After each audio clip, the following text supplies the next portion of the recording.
Megavon and friends, Zerb here with a quick disclaimer. We had a couple technical issues recording this episode, so there are some spots where the audio quality is lower than usual, and then there's a short gap at around 39 minutes in.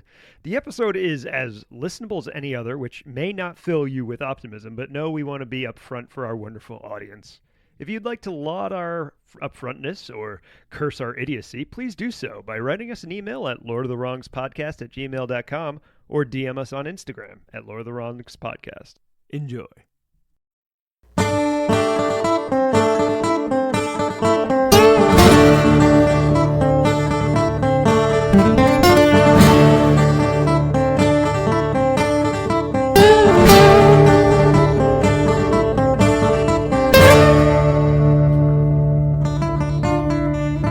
Megavon and friends, welcome to another episode of the Lord of the Wrongs Podcast, the only Tolkien podcast the professor himself would dismiss as juvenile and crass. My name's Dan Zerby, and I am here, as always, with my good friend and co-host Sean Kelley. Together we'll be discussing the writings, news, adaptation, games, and anything else regarding J.R.R. Tolkien's Legendarium in a way he would not approve of. Hi, Sean. We have our work cut out for us today, don't we? Yeah, I would say so. We might have bitten off more than we can chew, and we can't chew much. We have little mouths. Yeah, and we not only have a lot to chew, we just cut a really big piece. Yeah, just like we're shoving a real big piece in our mouths today. Yeah, we ordered a steak. Our parents made us a steak, and we said, "No, Dad, I know how to cut it." And then we cut it in like 4 pieces, and we're just trying to. Yeah. All right, this metaphor is a little too extended, and just getting lost in the weeds. But today we're talking about the elves. We sure are, which is a very, very broad and very deep topic that we will. Yeah. Probably we gotta stay away from the tangents. Oh my god, it's it's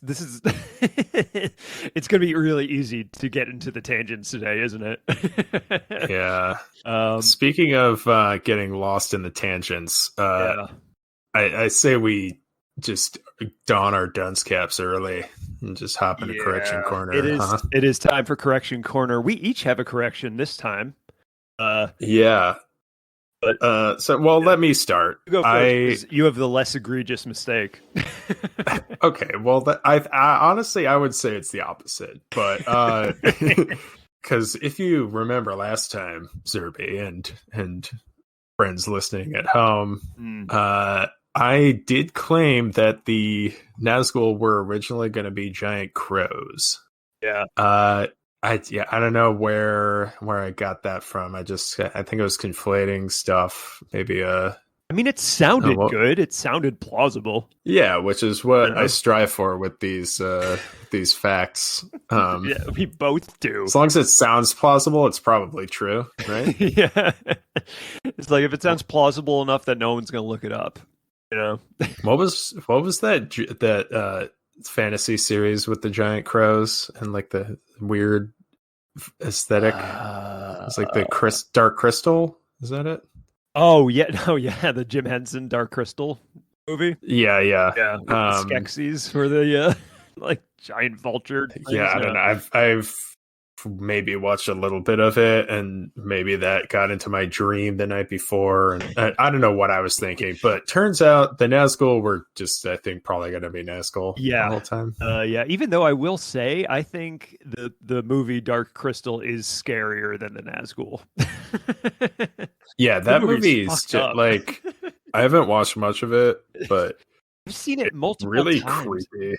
I've seen it multiple times, and I am deeply, deeply uncomfortable every single time I'm watching it. I'm like, that's what you want. Like a lot of the puppets in that are like closer to marionettes than your traditional kind of Muppets that even you saw in Labyrinth. Even the goblins in Labyrinth were like closer to Muppets, and then you had these weird like marionette type elfish creatures that were I'm just awful. a little too young to be that steeped in like 80s like I've never seen A Never-Ending Story, never seen Labyrinth. I don't know. I don't want to get too many people angry by listing all of the movies you classics that I haven't seen. But anyway, you have a little bit of a correction yourself, Sarah. Yeah, I do. Well, I think this one is worse because this is a, I should have known this, and you were right, and I was wrong. Sean, last episode, was saying that the elvish rings of power were subject to the One Ring, and I disagreed. Until we finished recording, I immediately looked it up and saw that I couldn't have been more wrong. Okay, it's not that it's really not in the main stories very clearly, so I don't blame you at all for that one. Well, it is also very clearly in the Silmarillion and of the Rings of Power in the Third Age. Here's the I'll just real quick do a very short passage. This is talking about the elvish rings. But Sauron could not discover them, for they were given into the hands of the wise, who concealed them, never again used them openly, while Sauron kept the ruling ring. Therefore, the three remained unsullied, for they were forged by Celebrimbor alone, and the hand of Sauron had never touched them. Yet, they were also subject to the One. John was right. I was wrong. I feel silly. I appreciate that you're a bigger man than I. I would have found a way to weasel out of. I was wrong. Well, I figure if I'm gonna have strong opinions and be insistent on them, I better also be pretty good at going, I'm sorry, you were right and I was wrong. Yeah, so I think with the One Ring, it's sort of it's less about him making the other rings and more about the power and the ring sort of enchantment on the one, just sort of being like an umbrella that covers any magic ring power, basically any ring of power. Yeah, I think that's so. It's less about like being directly connected and more about like this is the spell on this ring. How powerful and Sauron it just controls rings of power. Yeah. So. Speaking of elves, all right, which our episode is about today. Yeah, let's talk elves. For this episode, I prepared something. I'm just gonna say special, and you can take that with any interpretation that you like. But I want to also point out to our listeners that while I'm aware of what is coming, I've not heard it yet. So I'm incredibly excited. And, all right, I prepared a rap. And... He's got a rap. Got a rap about the elves, you guys. I'm so excited. And so let me just get all of the couching and sort of qualifying out of the way first. Never written a rap, never performed a rap. This is the nerdiest thing I think I've ever done. It is even nerdier than this podcast. Yeah, no, it is my nerdiest moment so far in a nerdy podcast. So yeah, I mean, it's not much to it besides to just get into it. So Sean, get away. All right. The elves awoke, first children of the holy bloke. When a god pulled up, some didn't want the smoke, but it was by design. One of Melkor's sins, he started with malign, and thus evil wins. So some fled, fear and doubt in their heads. They were captured and twisted, and the orcs had been bred. When the Valar realized he'd been disguised, but they couldn't sit back and let chaos rise. So they went to war and took the baddie out, dragged him back in chains, now devoid of clout. So Orome returned, inviting the children, but then he got spurned because doubt still filled them. So he asked for just 3, saying, come with me, just peep Valinor and then you'll see. So the leaders of the clans departed those lands, then with the west at hand, now understanding they requested remanding and agreed to demanding the rest of their kin. Make the journey west, that story lies herein. Wow! No, there's more. Elves don't die, but they're doomed to fade. Yeah, their bodies don't either, but they can be slayed. Back in Beleriand, you see some stayed. Didn't want to make the journey, they were comfy or afraid. They're the Dark Elves now, or the Yavari. The unwilling stayed, they remained unswayed. They're less able to fight than their brethren. They didn't see the light, so they're less than. Until when along came men. The elves are greater, so in skill remain, beyond mortal ken, though they strive in vain. back to the faithful folk, those who stayed the path. They would rather risk the journey than remain and risk wrath. And so they followed the hunter, and lo, the peoples were sundered. The west coast flow became a mere trickle, as the will and the wants of the elves proved fickle. When they hit the misty mountains, the group went south. They followed the Anduin to its great big mouth. These Nandor abhorred the thought of crossing the mountains. They eschewed the path and sought out Olma's great fountains. The wall up ahead stayed yet more. Another group hung around the valley floor. They checked out the forest, adored it, and chilled a bit. Them's the Sylvan elves who think trees are lit. The rest of the group just shrugged and moved on. They figured the good days were halcyon. At last, the elven folks hit the coast. Seeing the sea then, a group left the host. These peeps became the Grey Elves, also known as the Sindar, chilled on the beach where the salt-laden winds are. They built cities and raised many a ship's bar. Later, some crossed seas to end up in Valmar. Caught between worlds, they were considered as Eldar. But as far as they got, they ain't hanging with Valar. So when the first people showed, they pulled up to the sea with nowhere to go. So Omo bestowed a little bit of flex. He broke off an island and hit him with the boat tech. He floated people across the ocean on a boulder and brought the crew together with the Vanir and the Noldor. Oh, shit. Therefore, the greatest distinction was wrought. The strongest of them reached the destination they had sought. Calaquendi lived in the light of the West. That's why those guys were the best of the best. Morroquendi never saw the light even a little, and the Sindar ended up stuck somewhere in the middle. Finally, our tale of elves has run its course, except, of course, accepting the horse lords. Roquendi, the people with the saddles under butts. JK, they aren't real, rocking these nuts. Holy shit. That was so much better and more than I had any expectation to do. Holy shit, Sean, that was great. Thank you. Yeah, thank you. Oh my god. I was laughing not because it wasn't awesome, but because it was so good. Holy shit. Yeah. That ruled. I spent more time on that than I probably even should have, but dude, that was awesome. That was great. Thank you. Yeah, trying to come up with like rhymes and like any sort of palpable flow with like Calaquendi or like just like any of the names of the elves is just, man. Yeah. So holy shit. I guess now we should explain what I just explained in this rap that was unintelligible to somebody who doesn't know what any of these things are. Yeah, I was gonna say that was amazing. Unless you don't know anything, unless you haven't read the Silmarillion at all, or know the first like couple chapters, because otherwise you're lost. But oh my god, that was great. Yeah, so let's explain that a little bit. I'm just gonna use this rap as reference, which is it's just scrolling through. I just scrolled back up to the top on my phone, and it's way longer than I thought it should have been. So the elves awoke. I guess we'll start in the beginning.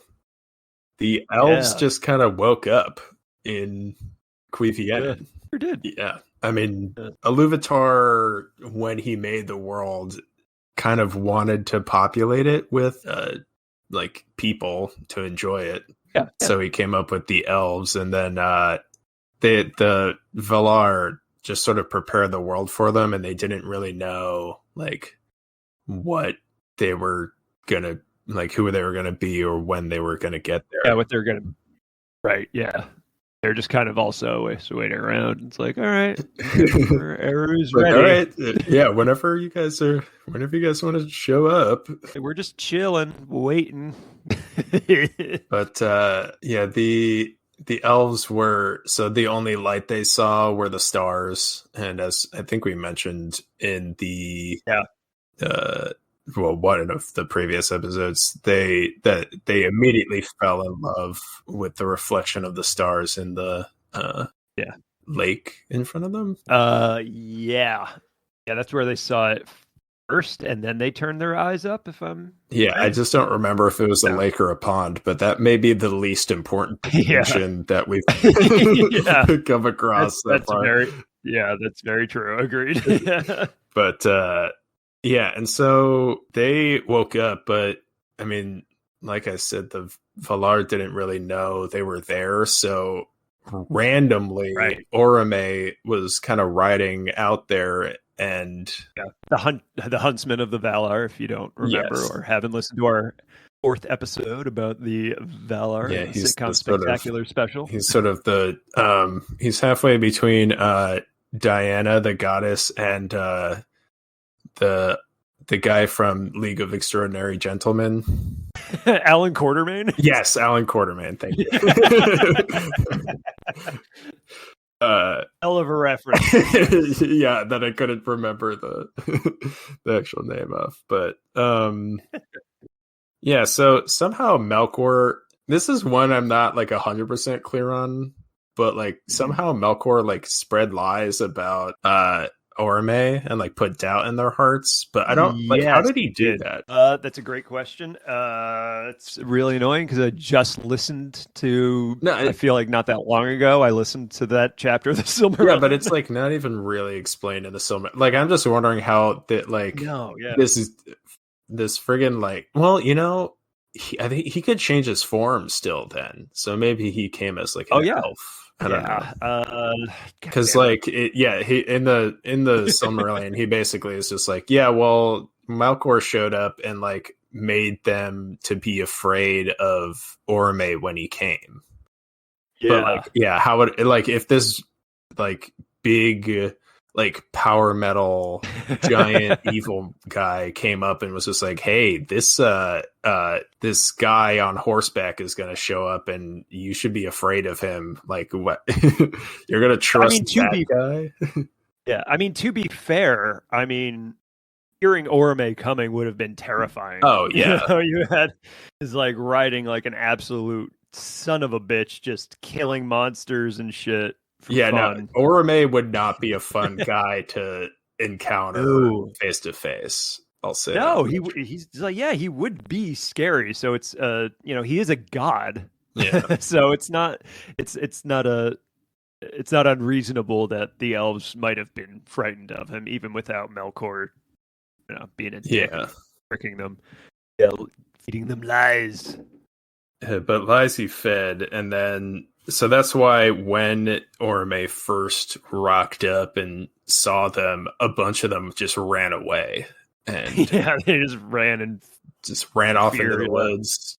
And so that after that, Melkor started like snatching them basically, and brought them to Angband at the time. Oh no, it was it was. Well, it was Angband, but this guy has had like there's like 4 different names for his like Castle of Evil. Yeah, but he basically just tortured them and twisted them and corrupted them until they became orcs. That's like Tolkien he kind of tortured them into being orcs. Yeah, Tolkien kind of jumped around on like where the orcs came from, but that was kind of like that's what's in the Silmarillion, so that's kind of the he did.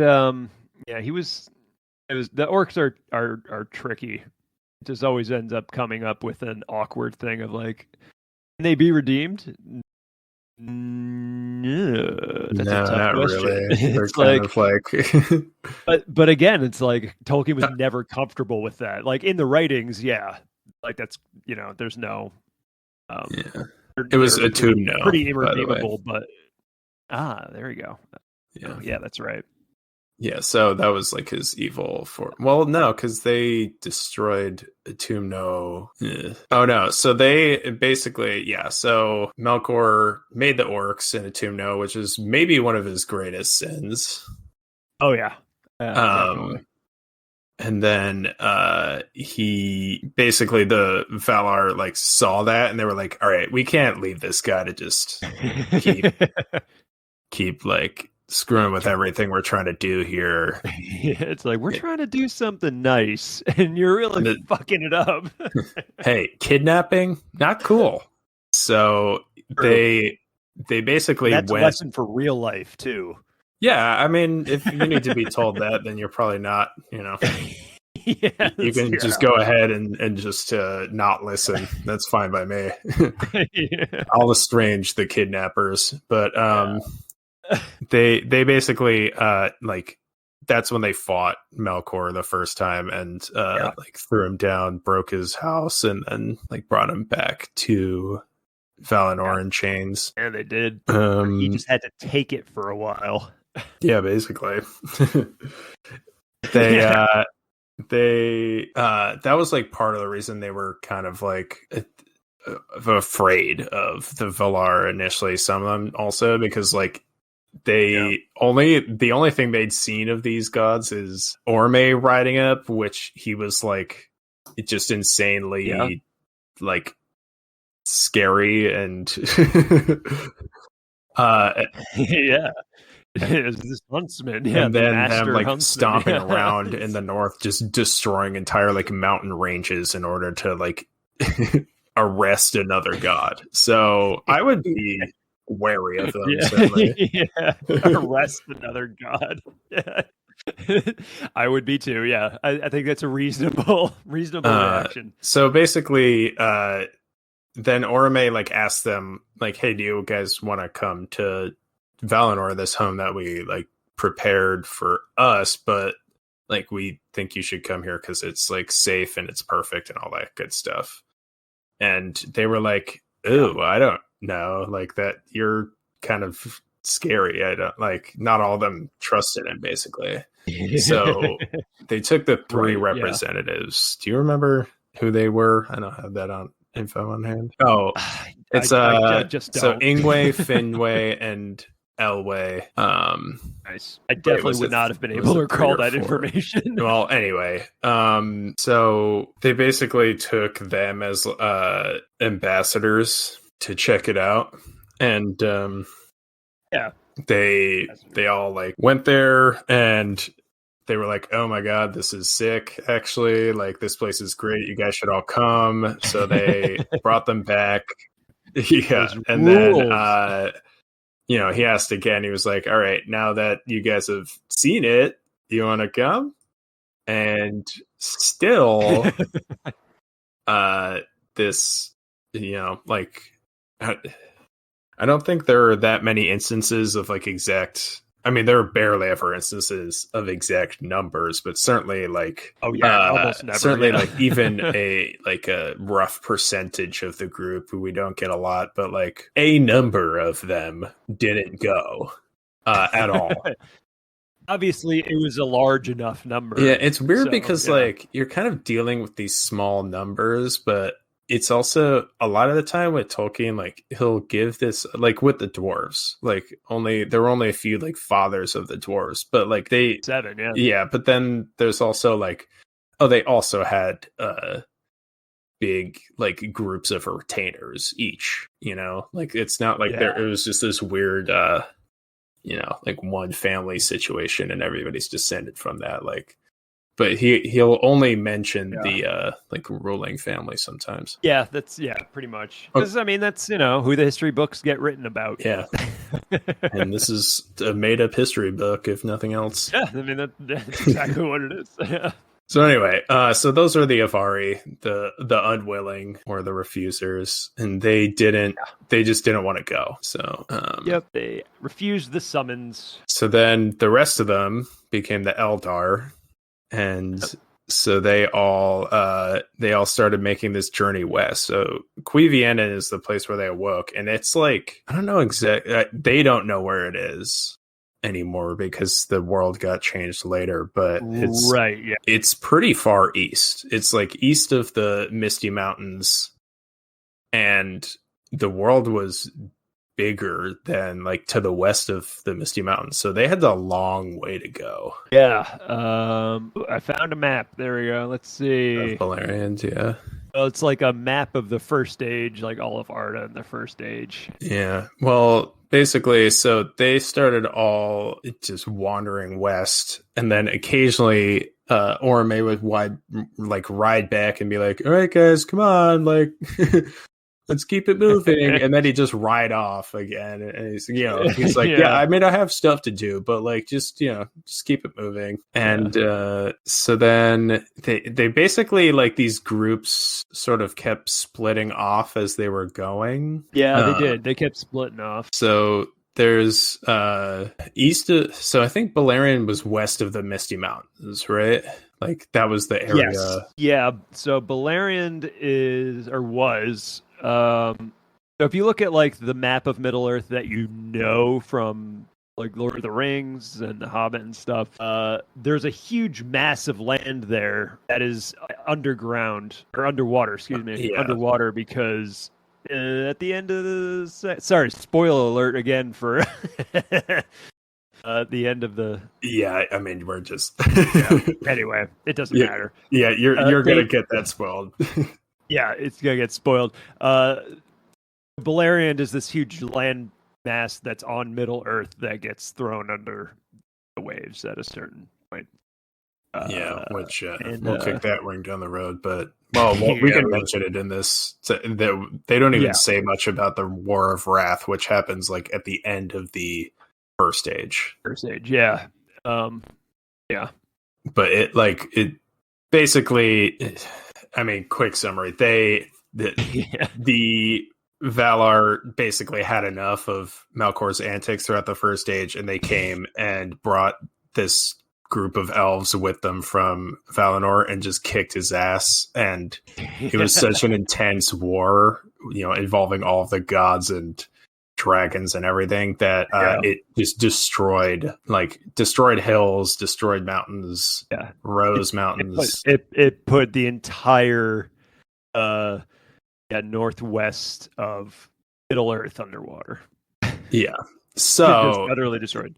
Yeah, if you look at a map of this, like it's going to be different. It's going to be basically the same landmass, but bigger, like with a whole section, west of Middle Earth, and then that's just underwater now, and some things were sort of remade, rearranged. But anyway, all that is to say, they rocked up to the Misty Mountains. Two different groups of elves. One group stayed there. Another one saw the Anduin, and they followed that south. And so then they kept going west. They eventually people just kept splitting off because they weren't all convinced that it was worth, they loved Middle Earth was beautiful at this time. There wasn't really that and they loved being there.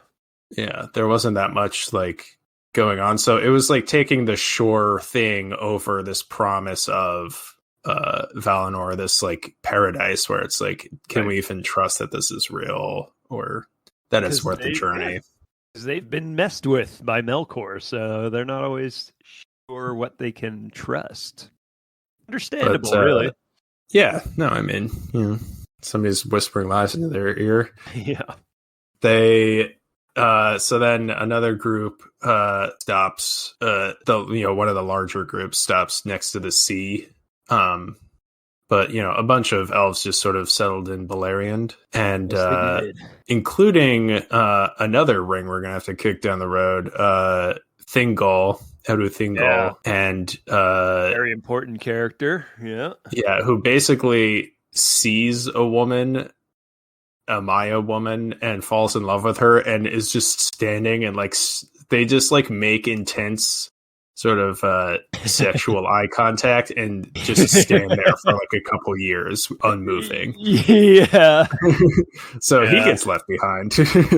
And all his people are looking for him, and they stay behind. Eldian, by the way, is the name of that Maya. But yes, like I said, that one is going to need its own story, the whole story. They're the parents of Luthien and blah blah blah blah. So it's a whole thing. We'll get into that. They're very important.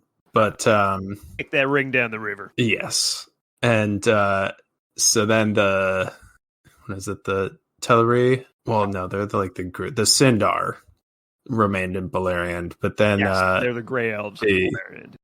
Yeah, they settled. Sindar are of the Teleri, when the Teleri split into three.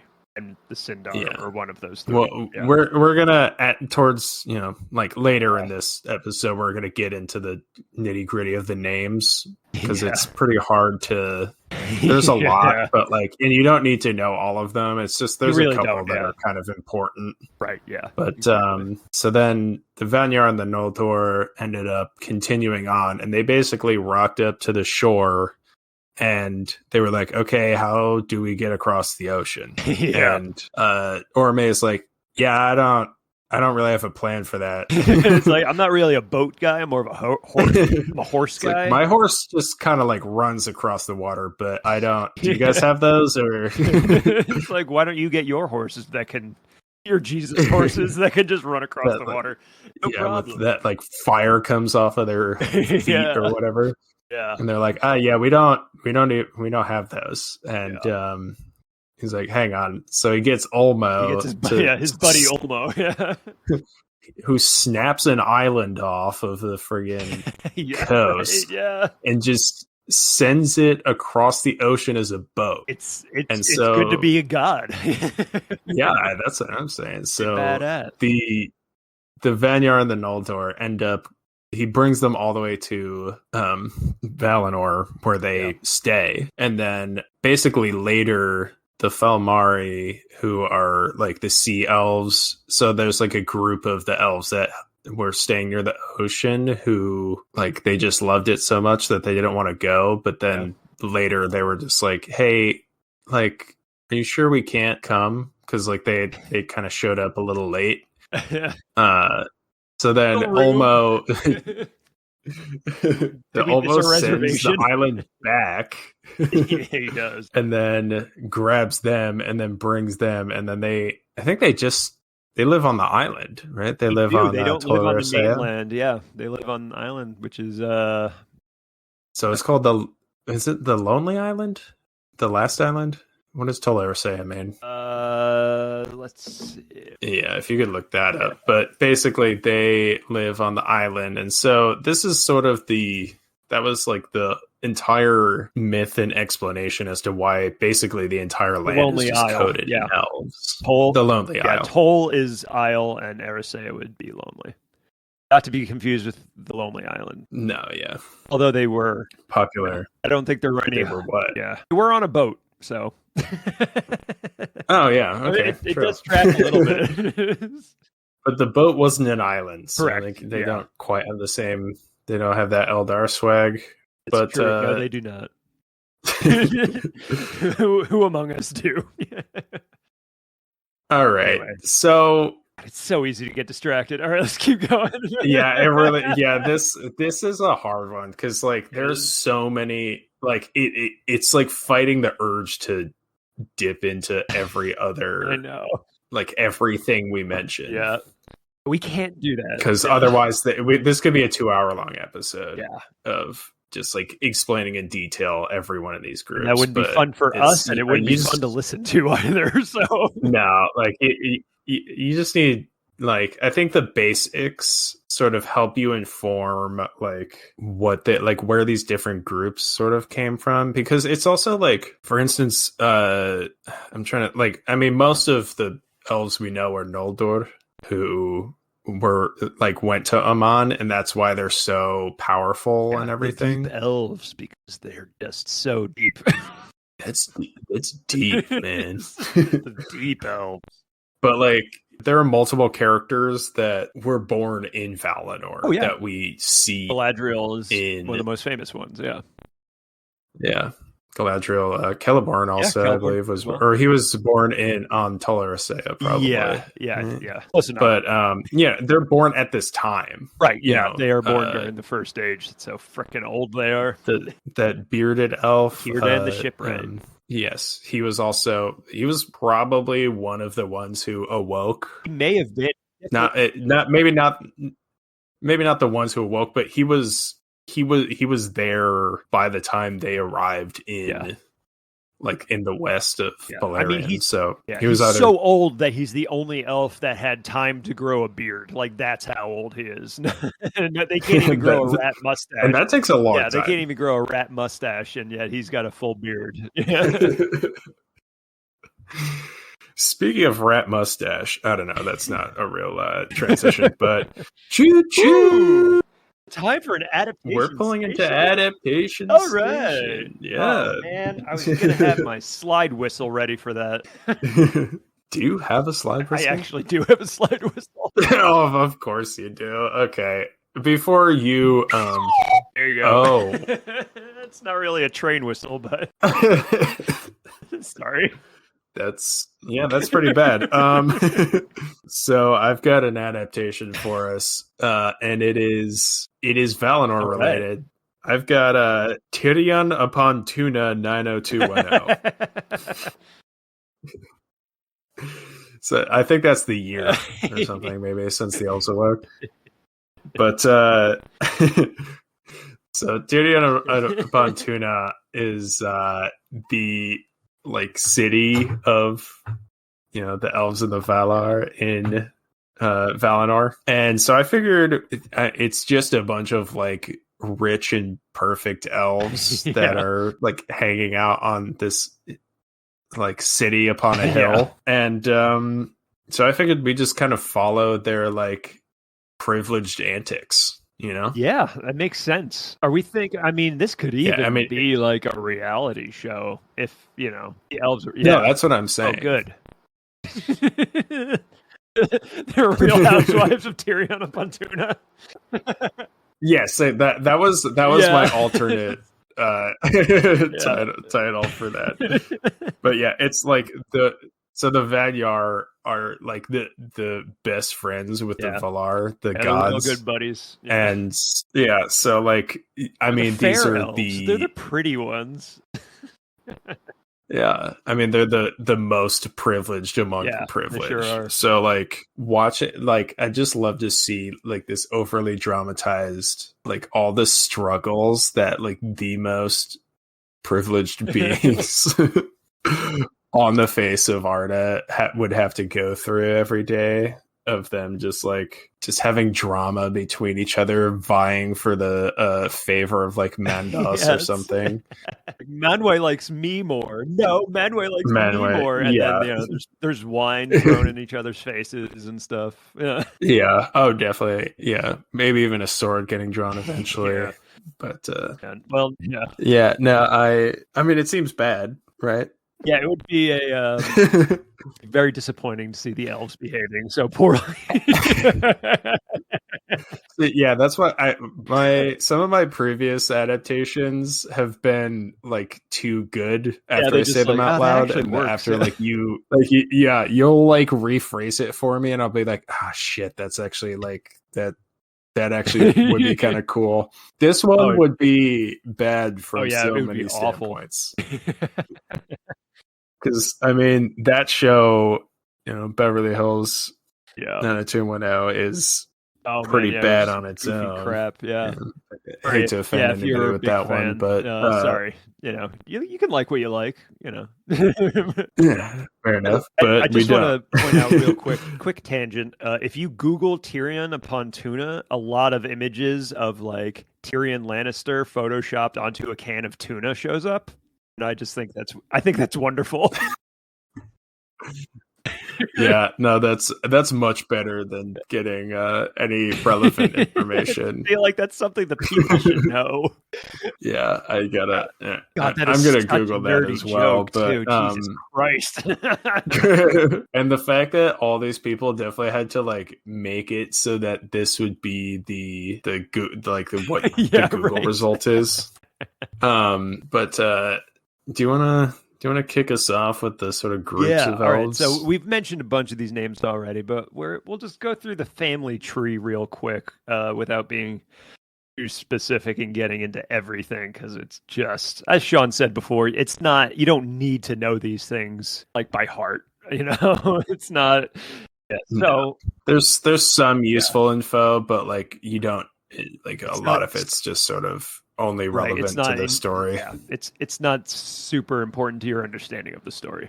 But so the Quendi is the name of just all elves. And then that group is split into two groups, as we mentioned before: the Avari, which is the unwilling, the ones who refuse the summons to go back to Valinor, and the Eldar, who did, in fact, go west. And then the Eldar are broken up into 3 more groups. The Vanyar, the fair elves who we just discussed, who lived in Tirion upon Tuna, the Noldor, the deep elves, and the Teleri.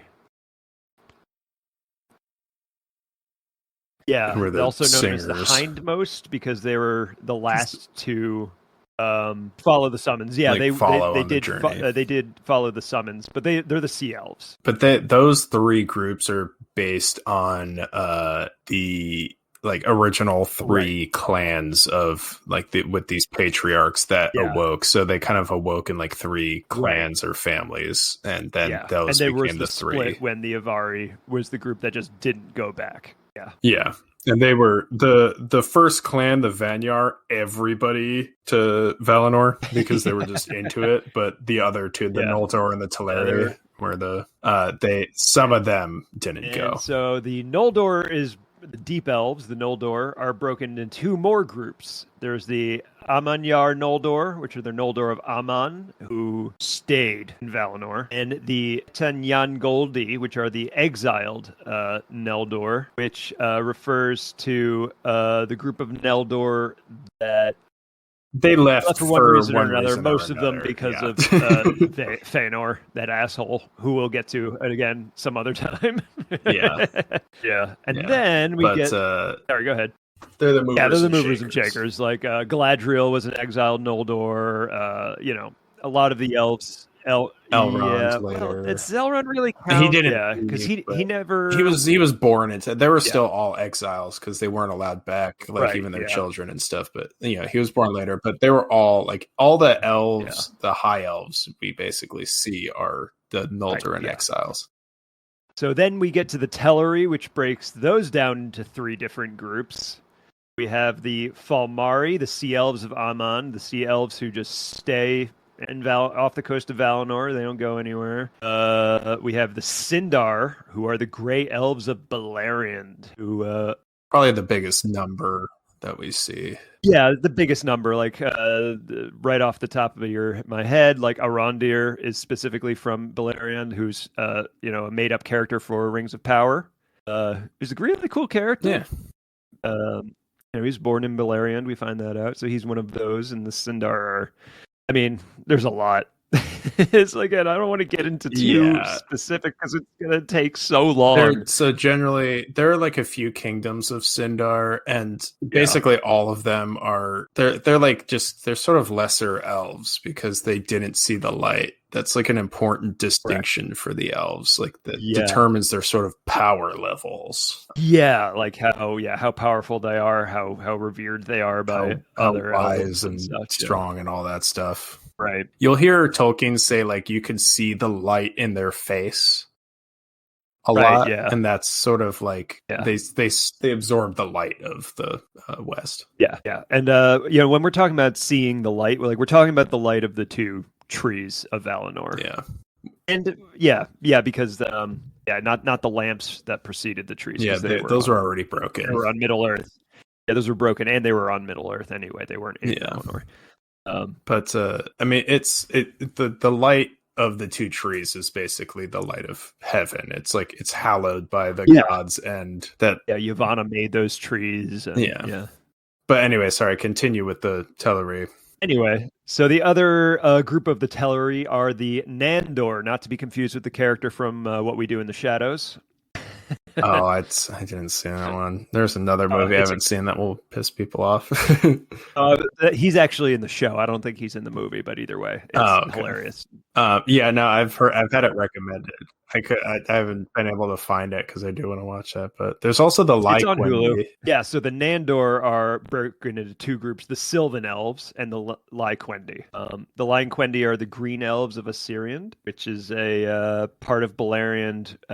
Basically, all these river tributaries to the River Gallion that flow out of the Eredluin mountains. That's Assyrian, and that's where they lived. And then the other group is the Sylvan Elves, the Wood Elves, which they live in Greenwood. These are Galadriel's not kin necessarily, but people in Lothlorien. Her constituents, yeah. Same with the Elven King in Mirkwood, Thranduil. His people are Sylvan elves. Thranduil was... He himself was not Sylvan, but he was the he ruler Noldor? That's a good question. Right, well, you continue. I'll look that up, but I'm pretty sure he was Calaquendi. He was not a Sylvan elf himself, but he was the king of these Sylvan elves, these wood elves. Yeah, that's actually goes through the whole family tree of the different group of elves without going into too many specifics about each one, because again, we can only talk about so much. Yeah. So I think one of the most important distinctions is Calaquendi versus Mortaquendi. Yeah. So the Calaquendi are the ones who were in Amon when the trees were there, basically. Yeah. And that includes the Teleri, the sea elves who went back on the island of Tolarisea, because they could see the light of the two trees from the island there because it was close enough. Yeah. But that's the Vanyar and the Noldor and the Felmari, the sea elves are the ones who saw the light, and that just makes them inherently more wise and powerful. Yeah. Exactly. And then the Morroquendi are the dark elves who the Avari, the ones who split off in the beginning, and all the ones who basically split off and just stayed in Middle Earth without traveling across. The Sindar and friends, they are all Morroquendi. So they're just sort of, they're lesser than the elves who saw the light of the trees, but they're still, they're still immortal and powerful and all that. It's just not they're the Calaquendi are in a league of their own, basically. They are, yeah. Anyway, are you guys still awake? Is anybody out there still? Yeah, it's really there's so many it's important stuff to know, but it's also not the most thrilling thing to learn about either. Well, it's not, it's hard because this is good stuff to know if you want to read or listen to the Silmarillion or something. Having this background makes it easier, yeah. Yes, if you know this beforehand, you're okay, this is a lot of this is important to know. And then you're hearing a bunch of random place names, and you're if I don't know what that is, then it's probably not important. And so you can even I know a lot of these characters. I've been listening to the Silmarillion as of you, I believe. Yeah. And I still am getting confused by all the L's and Ins, the Ingwe, Finwë, Elwë, and Olwë. Those are all important dudes. Yeah. And they're all different people, and then they also have other names. Yeah. And then there's confusing. Finwë, Finrod, Finarfin, Fingolfin, Fingon. Their names are just so similar that it makes sense for him to have. Yeah, I mean, look, these names have actual meaning because he invented the languages for it, but it's also that doesn't help if you don't speak. It does not make the characters very distinct. It's it doesn't make it easy as a reader. Yeah, it really. It's who's this guy again? Right. They're important characters that you'll get to know over time and everything. Obviously we've mentioned Fëanor is super important, and you'll know Galadriel, but her brother, the guy you see in Rings of Power, is very important, Finrod Felagund. Oh yeah. But another ring we have to kick down the river. Yeah, absolutely. He's awesome.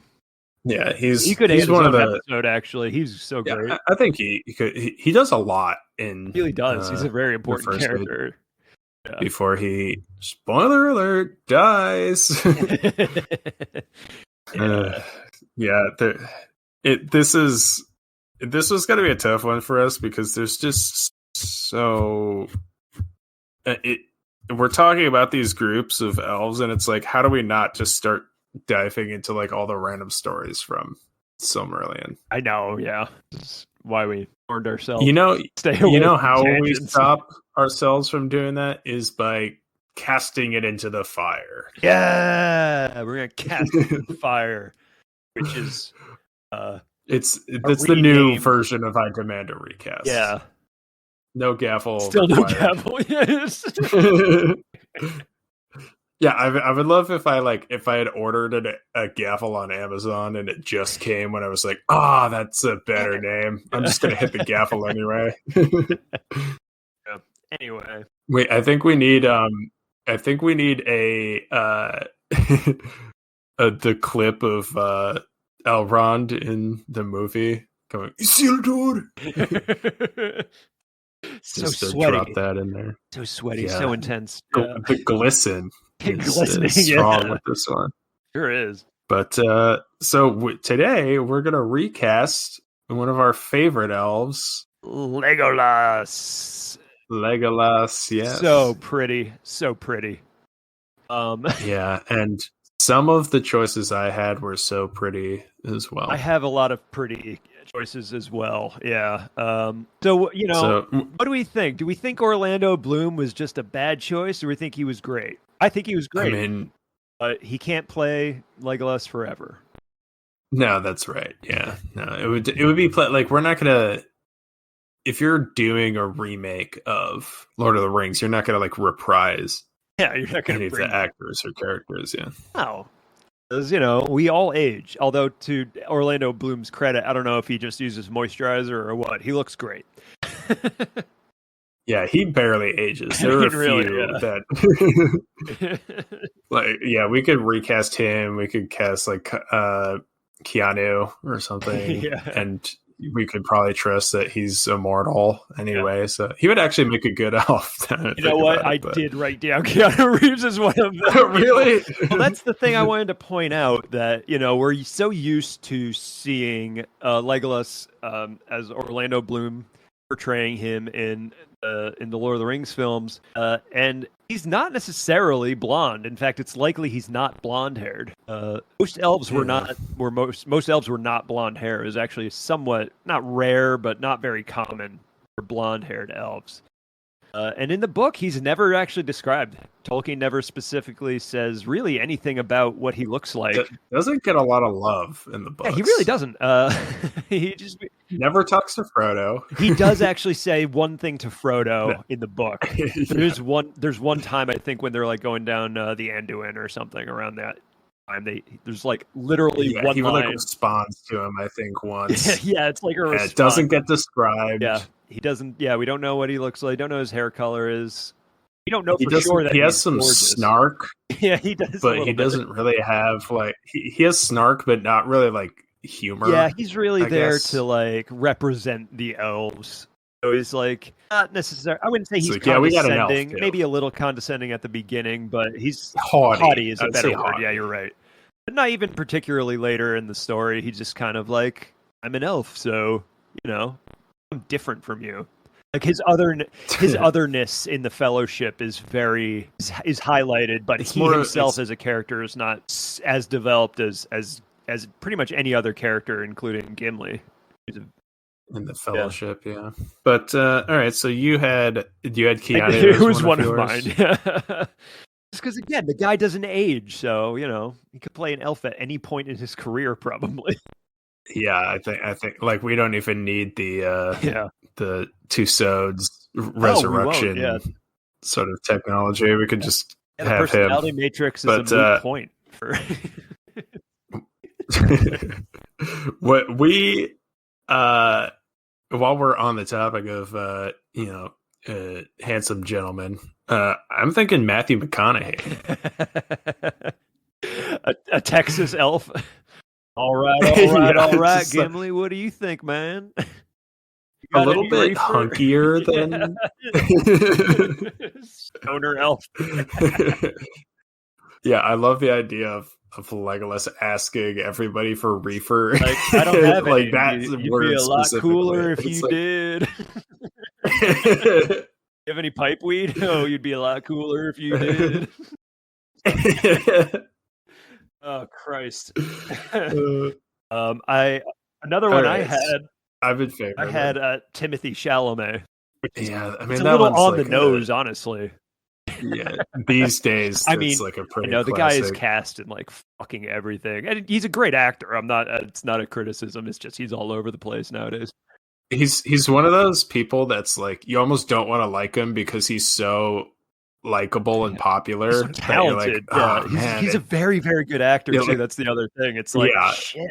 The hipster in you is like, oh man, do I have to like this guy? And it's like, yeah, I mean, you kind of do, but like you don't have to. Very talented. He deserves it. Yeah, pretty easy. Who else? Who do you have? I also had Owen Wilson.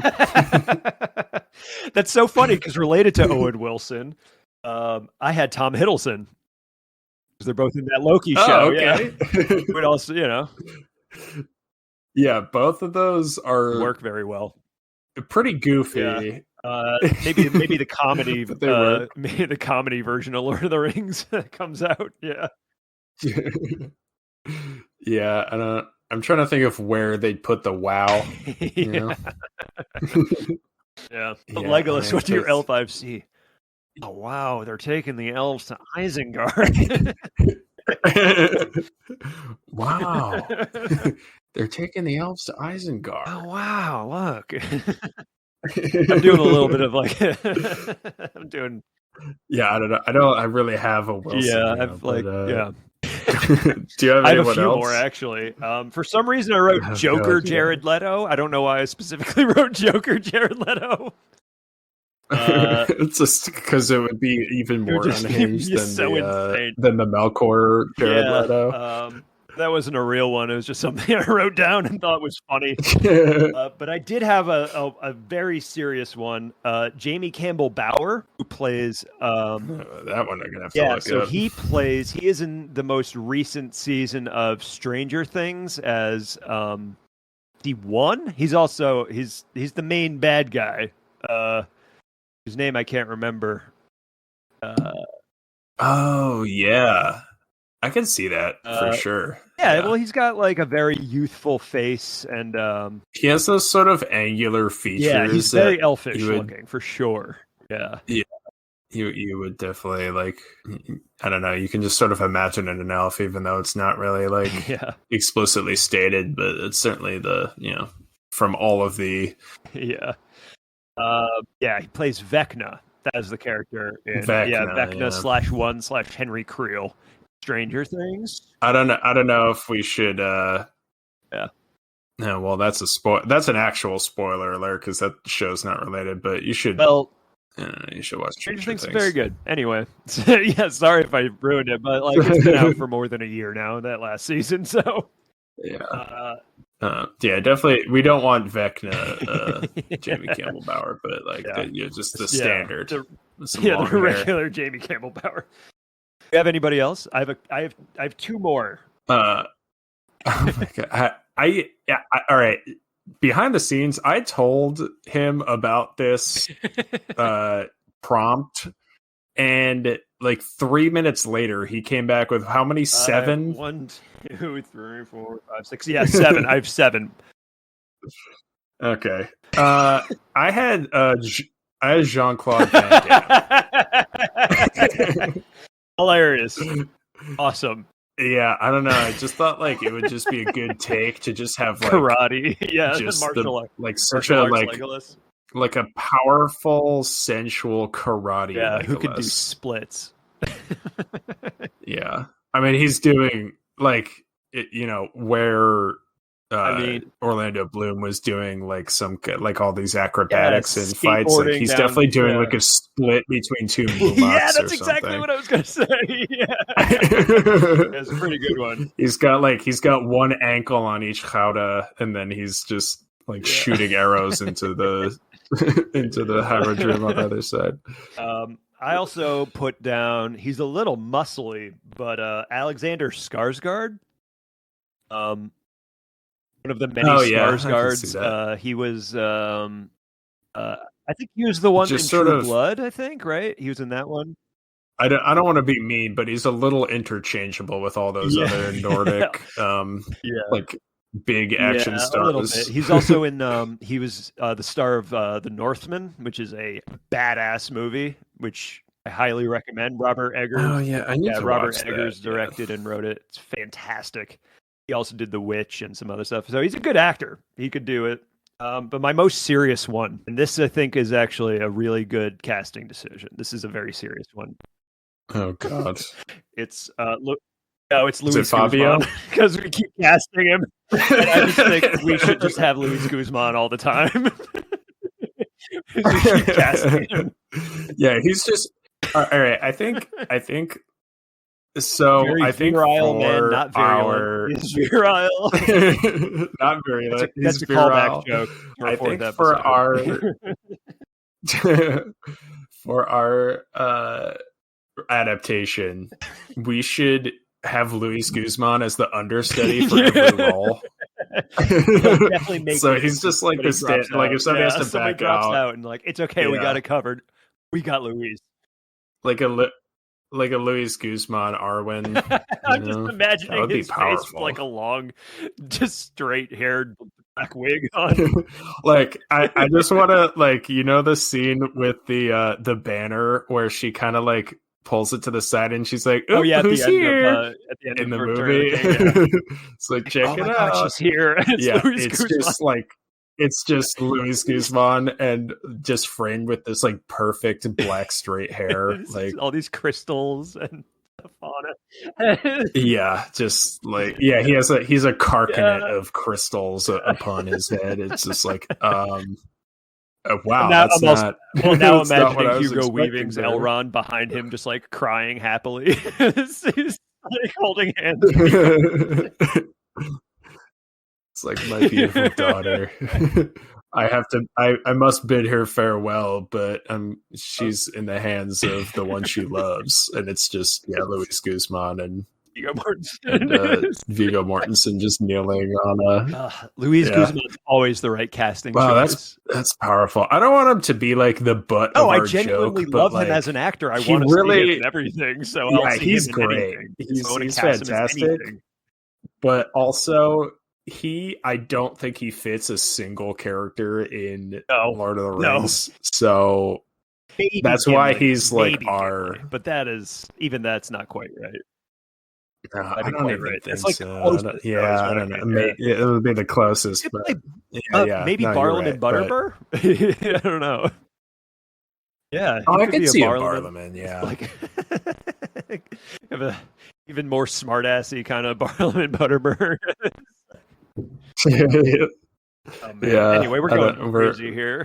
We're definitely that's definitely the he's the understudy he's always the backup pick just in case we can't get who we're looking for. Christ. All right. I think that pretty much says we should wrap up. Like let's just stop this. I hope we were able to at least elucidate. I hope you guys have a somewhat of an understanding of this. Elves.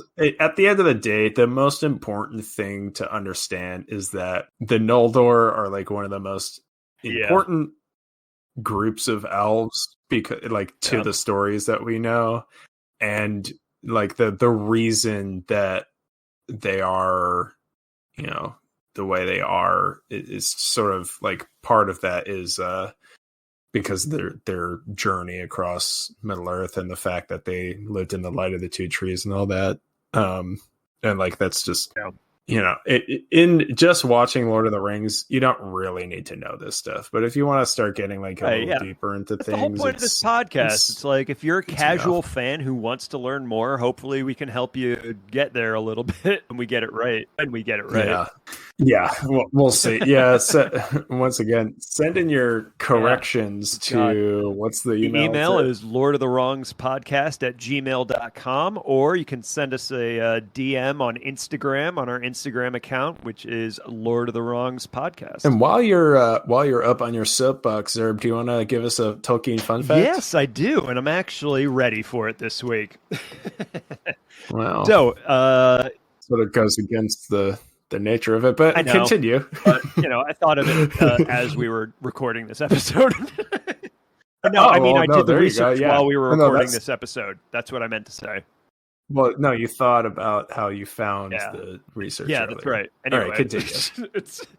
So originally Tolkien, well, what we all know, Tolkien went through various changes in his legendarium up until he died. I mean, he scholars making changes, and one of his ideas for the elves were that they were toy makers, that they were the best toy makers in the world.